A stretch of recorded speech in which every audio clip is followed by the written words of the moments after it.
La verdad es que uno no imagina que pueda haber una conciliación entre el concepto de pena como resocialización y tener una persona encerrada hasta que se muera. ¿Resocialización para cuándo? Para el otro mundo, no lo sabemos. Es un argumento parecido al de la pena de muerte, porque la verdad es que la prisión perpetua es una pena de muerte en cuotas. En vez de privar de la libertad por 1 o 2 años hasta que se ejecute la pena capital, lo que se lo hace a la persona que ha sido condenada es dejarlo encerrado hasta que la muerte acontezca, en el mejor de los casos, por un acontecimiento natural. De modo que uno tendría una explicación desde el punto de vista constitucional para decir es correcto que se elimine la pena de prisión o reclusión perpetua porque es incompatible con el fin que los tratados internacionales le atribuyen a la pena. Hay otro argumento también que creo que se ha dado acá, que tiene que ver con que nuestro sistema jurídico debe tener un mínimo de coherencia. Si el Estatuto de Roma, para los crímenes más graves que pueden suceder en el mundo, el genocidio, los crímenes de guerra, establece como regla la pena temporal de 30 años de prisión, no parece razonable que cualquier delito individual que se cometa en nuestro país, por más grave que sea, tenga una pena superior a esa que está pensada para delitos de la magnitud del genocidio. Así que sobre estos dos puntales constitucionales uno puede partir de esta premisa: está bien que no exista la pena de prisión o reclusión perpetua. Pero hay un motivo mucho más real, si se quiere. Cuando se habla tan ligeramente, yo he escuchado decir vamos a premiar a un delincuente con nada más que 20 años de prisión. ¿Esas personas visitaron una cárcel una vez? Esas personas, y acá el doctor me acompaña con su gesto, ¿se imaginan a sí mismos no viviendo 20 años, un mes, en un lugar donde no hay naturalmente calefacción, no hay agua caliente, la comida hay que ganársela a puñaladas, y estar 20 años en esas condiciones es poco? Es con solo ir a visitar la cárcel de Olmos un día se van a dar cuenta de que no es demasiado significativo reemplazar la pena de prisión perpetua por la pena de 30 años de prisión. Esto es el eje de la discusión. Yo les puedo asegurar que poca gente puede permanecer viva 30 años en una cárcel sin morir por hechos de violencia o por acontecimientos naturales. Así que esa discusión es más teórica que real. ¿Qué se ha dicho del Código Penal? Y nosotros no podemos contestar porque no sabemos. Se reducirían las penas de 20 de los delitos más graves del Código Penal y muchos se transformarían en excarcelables. Creo que básicamente se está argumentando en relación a la eliminación de la pena de prisión y reclusión perpetua. De esto ya hablamos. Y esto, con todo respeto, esto aparece en varios de los puntos, porque estas argumentaciones que aparecen en un listado de 3 o 4 páginas en realidad se van repitiendo. Pero esto me gustaría subrayarlo, porque se dice con una ligereza que la verdad asusta. La decisión acerca de si un delito es excarcelable o no la toma el Congreso de la Nación, la toma la legislatura provincial y en última instancia la toma un juez. Si ustedes toman el Código Procesal de Chubut, por ejemplo, van a ver que todos los delitos son encarcelables, independientemente de cuál sea el código de fondo que sancione el Congreso Nacional, porque tiene un diseño procesal muy avanzado en el cual para privar de la libertad provisoriamente a una persona, se tienen que dar determinados riesgos procesales, y si no se dan, cualquiera sea el delito, puede irse en libertad. Así que el diseño de un código penal no puede condicionar la escarcelabilidad de los delitos. Pero hay más. Cuando se quiso hacer de esta manera, recuerdo un fallo de la Corte de la Nación del año 95, causa Napoli, en que una ley nacional dijo: estos delitos son no escarcelables, fueron declarados inconstitucionales. Este anteproyecto no lo dice, de ninguna manera podría decir qué delito es escarcelable y cuál no, pero si lo dijera sería inconstitucional. Y algunas de las críticas que se dirigen a este anteproyecto, yo diría que pecan por exceso y pecan por defecto. A ver, si yo les preguntara a ustedes,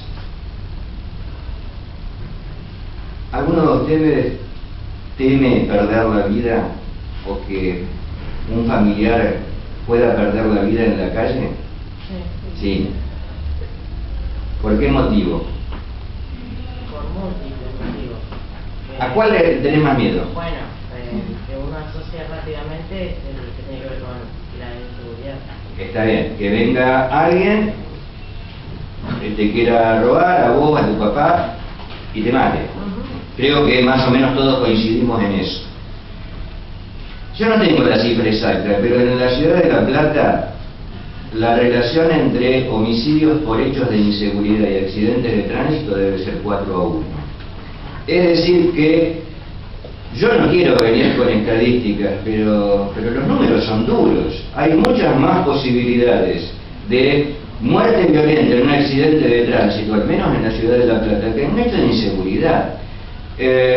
Yo la verdad, conociendo esto y charlando con los colegas de la Fiscalía de Delitos Culposos, con este conocimiento particular, cada vez que sale mi hijo, tengo temor, por supuesto, como decía el doctor Raimundi, pero lo primero que le digo: ojo a qué auto te subís, no chupés si vas a manejar, te podés tener un accidente, porque sé que el riesgo mayor es ese. De eso nadie habla, y no hablan de una cosa muy importante. En este anteproyecto, la pena para el delito de homicidio culposo se eleva a 8 años de prisión, cuando hay culpa temeraria o multiplicidad de víctimas. De esto nadie habla, de esto no se habla. Esta es una reivindicación de las asociaciones de víctimas de accidentes de tránsito. Es decir que frente a esas situaciones en las cuales el Código Penal actual solo en el peor de los casos permitía una pena de 5 años de prisión, y que en 99,9% de los casos esas penas quedaban de cumplimiento de ejecución condicional, ahora va a permitir, en los casos graves, en los casos de culpa temeraria, imponer una pena de efectivo cumplimiento.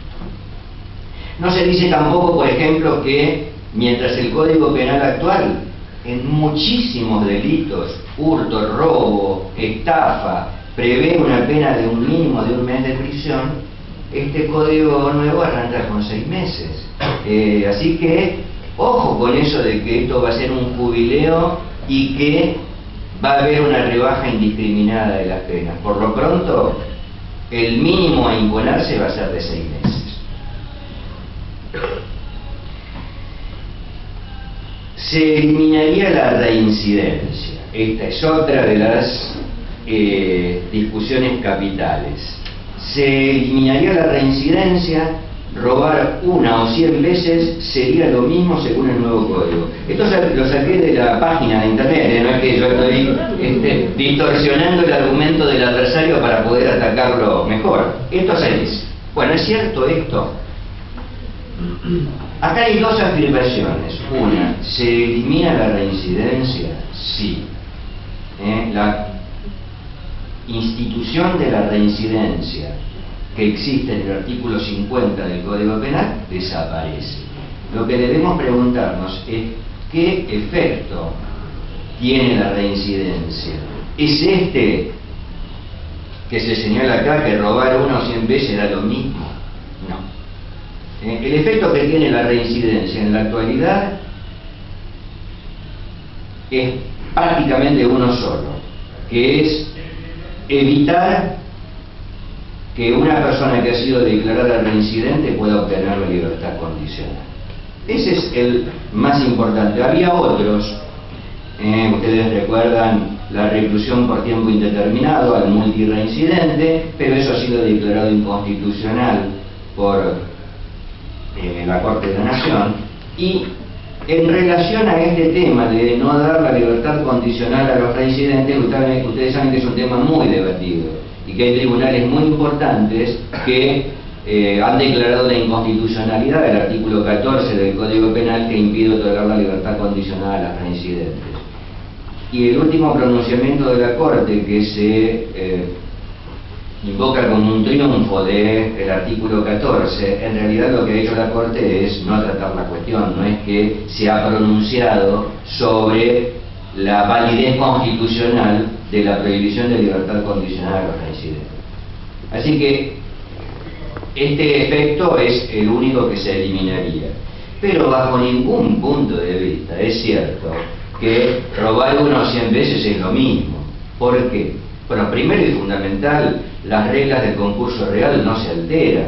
Ustedes saben que cuando una persona comete muchos delitos independientes entre sí, se aplica el mínimo mayor y la suma de los máximos. Así que si yo cometo un hurto en la actualidad, la escala penal va a ir de un mes a 2 años de prisión. Y si cometo 5 hurtos, la escala penal va a ir de 1 mes a 10 años de prisión. Eso no cambia en el nuevo Código Penal. Así que si alguien comete 100 hurtos va a tener una escala penal mucho más grave que si hubiera cometido uno solo. Pero además no es cierto tampoco que si yo soy condenado por un delito y luego cometo otro delito, yo voy a estar en la misma situación que el primario. Esto tampoco es cierto.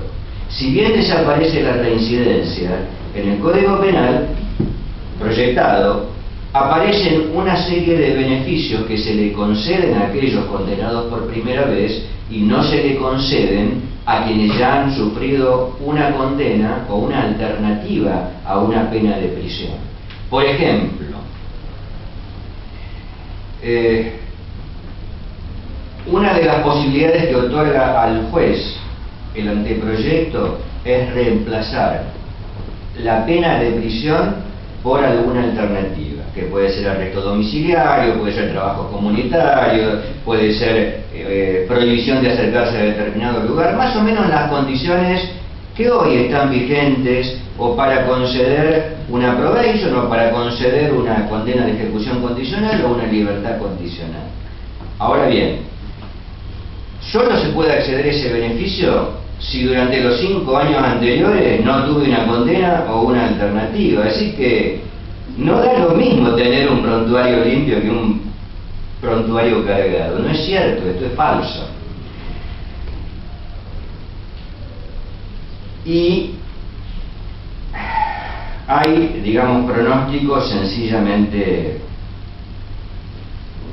aventurados, por llamarlo de alguna manera. Se dice los delincuentes podrían cumplir condena en su casa en el 86% de los delitos según el nuevo código. Yo no sé si el cálculo está hecho sobre la cantidad de figuras que hay en el Código Penal y se ha puesto en la misma categoría el hurto que la ayuda al suicidio. No sé, yo no, la verdad es que no he visto nunca en los tribunales una ayuda al suicidio, y hurto veo todos los días. Así que si la estadística es en base a qué cantidad de delitos hay en el Código Penal, no es significativa. Lo importante sería, para tomar una decisión, saber dentro de los delitos que se cometen con habitualidad cuáles van a permitir la excarcelación y cuáles no. Y lo segundo, sencillamente no podemos saber cómo los jueces van a interpretar este nuevo código. Quizás la característica más notoria de este nuevo código es que le da más facultades a los jueces.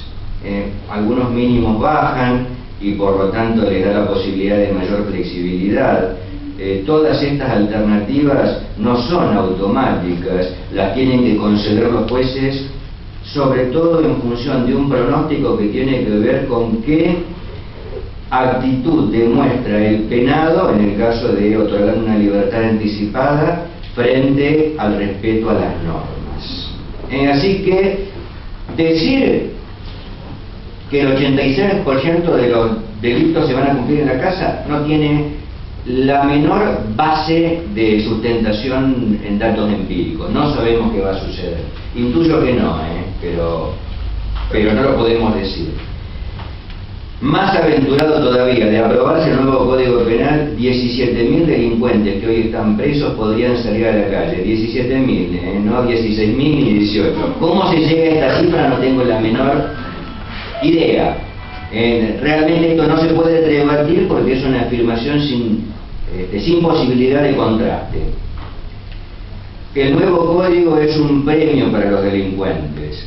El 82% de los delitos sería escarcelable. Nuevamente, primero ya vimos que el código de fondo no determina cuándo se escarcela. Segundo, esta va a ser una decisión de los jueces, de modo que esto del 82% de los delitos, creo simplemente que es una recorrida por el Código Penal y decir, bueno, poner en la misma bolsa el libramiento de cheques sin fondos y el robo con armas y decir este sí, este no, pero no se sustenta en una muestra de campo real. El nuevo código es un premio para los delincuentes, bajarían las penas de 146 delitos. Creo que básicamente esto tiene que ver con, en primer lugar, la desaparición de la perpetua. En segundo lugar, hay algunas penas que efectivamente bajan sus mínimos y creo que tienen sus motivos para bajar, pero no se dice de los que suben. Yo contaba que los delitos que tienen actualmente en el Código Penal una pena inferior a 6 meses de prisión son 60 o 70. Así que esos 60 o 70 que tienen 15 días, 3 días, un mes, pasan todos a 6 meses. Doctor, sí. Yo soy de la cátedra de Derecho. Sí. O sea, vine a escuchar y bueno, para aprender, ¿no? Sí. No me encantaría ni ser ni juez ni abogado, y no lo digo para que todo el mundo se sienta como que yo quiero ser militar, porque lo que se discrimina en este país mucho, y se habla mucho en la cátedra de Derecho, es la violación de derechos humanos. ¿Y qué opinas si decían que, por ejemplo, las fuerzas penales, vio lo de Magdalena, que se quemó la cárcel, decían que ellos mismos hacían robar a los presos y después terminaron haciendo una masacre y encima colocaron una placa que es la memoria de lo que era la cárcel de Magdalena, y eran las mismas fuerzas penales? ¿Cómo se ve eso? Porque eso es lo que me duele a mí como estudiante de Derecho y obviamente respetando la Constitución Nacional, ¿no? Porque siempre voy a votar, y no lo digo políticamente, porque nunca fui fanático político, pero estuve para el servicio militar obligatorio de los 18 por el tema de Malvinas, en el Hipódromo de La Plata. La pregunta es, si nosotros como estudiantes hablamos de derecho penal, de derecho civil, y como decía el juez hoy, de ética o de moral y de todo eso, ¿cómo hacemos? Porque es impotente. O sea, a nosotros nos hacen firmar para liberar, por ejemplo, la causa Carrera. El tipo estaba preso porque atropelló personas, le armaron una causa, lo tirotearon en vivo en Buenos Aires, hicieron un video real basado en la causa y salió, bueno, zafó gracias a todos los estudiantes de Derecho que pidieron firma para que lo liberen, porque le habían dado una condena de 33 años. Pero no es la única causa, y todas las causas que se arman, o sea, a propósito, desde la Fuerza Armada. A ver si puedo simplificar su pregunta. Yo lo estoy resumiendo. ¿Cómo hacemos para luchar contra la injusticia? Claro. Bueno, la pregunta es buena. Si le sirve de algo, creo que los que estamos acá hemos dedicado nuestra vida a eso. Yo a esa no se la puedo contestar. Le puedo dar respuestas más chiquitas.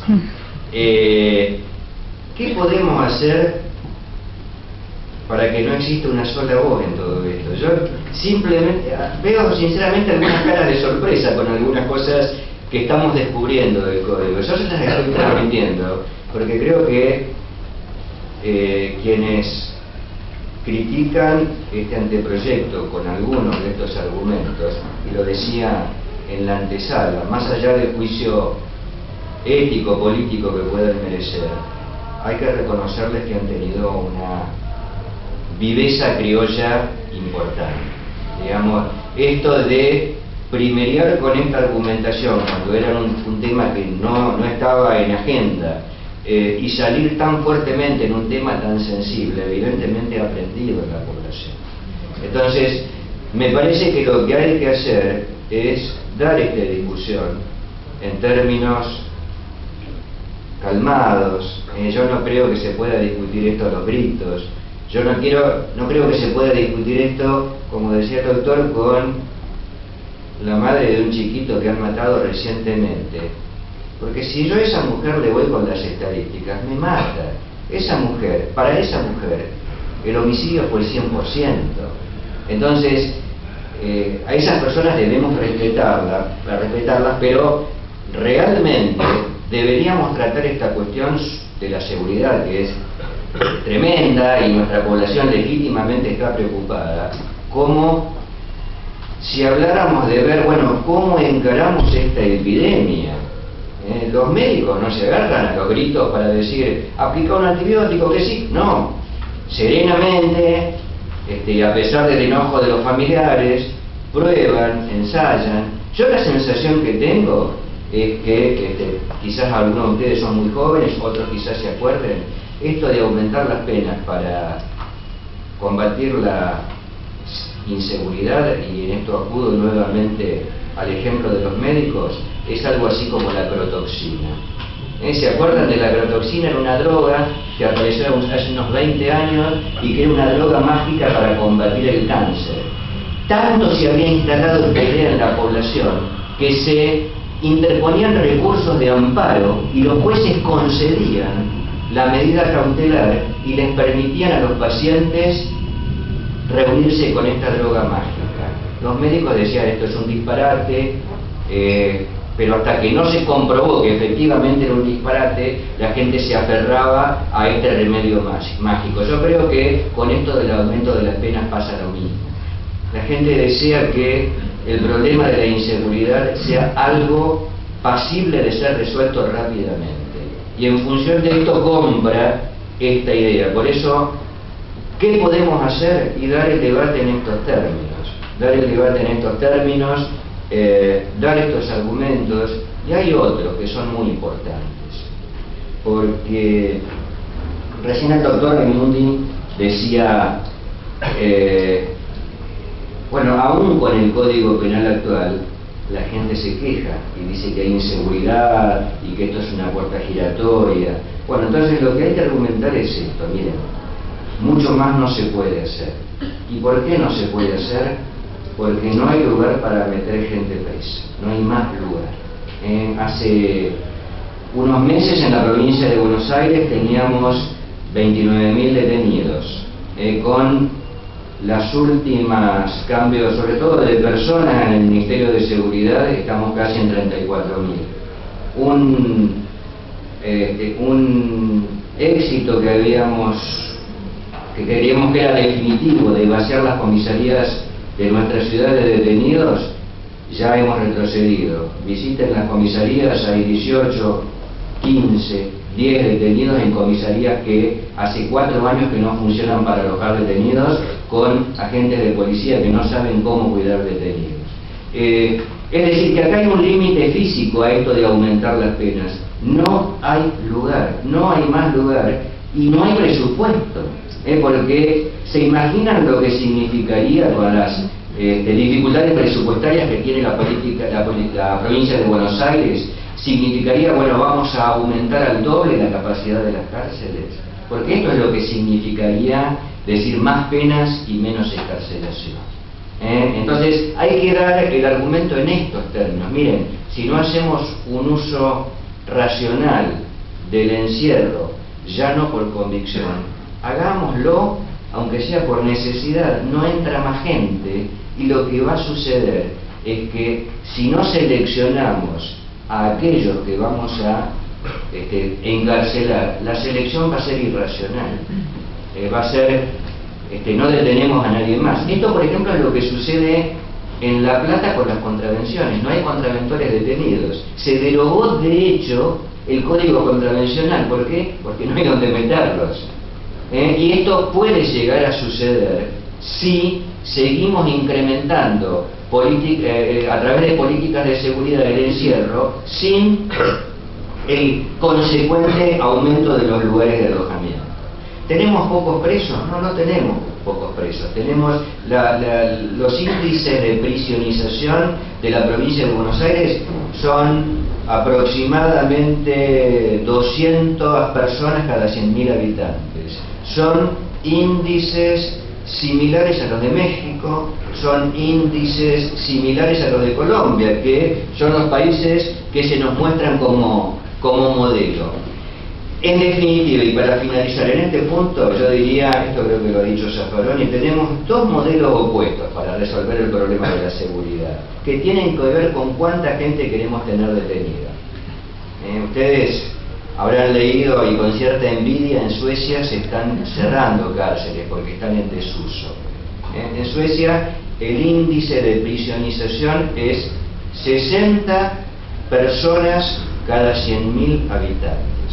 El otro extremo, Estados Unidos, 700 personas cada 100.000 habitantes. Es decir, proporcionalmente Estados Unidos tiene 10 veces más presos que Suecia. ¿Cuántos presos hay en Estados Unidos? Presos privados de su libertad, 2.200.000 personas. Si queremos eso, si queremos, porque así se logró, hay que reconocerlo, bajar mucho los índices de delincuencia en ciudades como Nueva York. Es a través de la pena como eliminación. Se toma a un joven que delinque al tercer delito, aunque sea menor, 20 años de prisión, pasa de los 20 a los 40 encerrado, entre esos 2.300.000 personas, y los 40 sale calmado. Esa es la política de tolerancia cero. Si estamos dispuestos a esto, tendríamos que multiplicar por 8 el número de detenidos en la provincia de Buenos Aires para llegar a los mismos índices de prisionización de Estados Unidos. Es decir, tendríamos que multiplicar por 8 el sistema judicial, porque no va a alcanzar para procesar tantos detenidos, y el sistema penitenciario. ¿Estamos dispuestos a eso? Yo creo que no. La verdad no sé cómo vine a parar acá y creo que ya el tiempo se agota, pero la pregunta del compañero me pareció atinada. Pero ¿sabe por qué lo digo? No lo estoy discriminando a ninguno. Lo que le quiero decir es que está bárbaro este debate que abrieron, que a mí me invitó la facultad. Ya 2 veces consecutivas, es importante el debate, esto del proyecto penal. Pero el tema es que si desde las Fuerzas Armadas, yo qué sé, le violan al juez, lo que el juez sabe trabajar, como dijo él, la vocación, de servicio. A nosotros como estudiantes, el voto democrático en la urnas. Y a mí me duele. Yo se lo pregunté con dolor. No le quiero decir a nadie lo que me duele, porque me duele por mi familia. Pero también me duele por la gente que trabaja y sí tiene capacidad para servir en alguna institución. O como yo le dije a una de las estudiantes de acá, que se lo dije con respeto, porque a mí no me gusta amenazar a nadie. Pero si fuese militar, la pregunta es, ¿qué? ¿Tenemos que ser militares para que realmente nos respeten? A mi barrio fueron los camiones del ejército a llevar una olla de comida en la inundación. ¿Sabe qué hicieron? No se acercaba a nadie, camiones militares. Y a mí me hacía acordar, cuando llamaron a la recluta para Malvinas, el hipódromo de La Plata estaba la brigada 10. ¿Y sabe que estábamos nosotros haciendo fila a India para entregar el documento? Porque era obligatorio, decreto reglamentario. Tengo sellado el documento. Pero la gente acá, o sea, si no son militares, ¿no respetan? Es una falta de respeto. Tomamos nota de su opinión. Es una falta de respeto de ustedes, es una falta de respeto de los que no quieren cumplir con ninguna ley, y eso es lo que quiero decir. Con ninguna norma. A mí no me encantaría encerrar, siendo juez, ni abogado, ni autoridad penal o militar, encerrar personas en una cárcel, porque como dijo hoy, si visitamos una cárcel, nos va a dar una angustia, vamos a ponernos en nuestra casa como autotorturándonos psicológicamente, no sé, porque si exterminaban a los judíos y hay violación de derechos humanos, ¿cómo nosotros vamos a permitir que le violen los derechos a una persona, yo que esté haciendo experimentos? Lo mismo el combate al narcotráfico. Habló la diputada Carrió una vez, acá invitó a la Facultad de Derecho también, y Alfonsín. Fuimos. Y la pregunta es, ¿quién combate el narcotráfico? Entonces pensé que nos estaban tomando en pelo. ¿Entiendes? Eso me duele a mí. Muchas gracias. Bueno, concluyo porque les veo las caras de abatimiento, así que muchas gracias.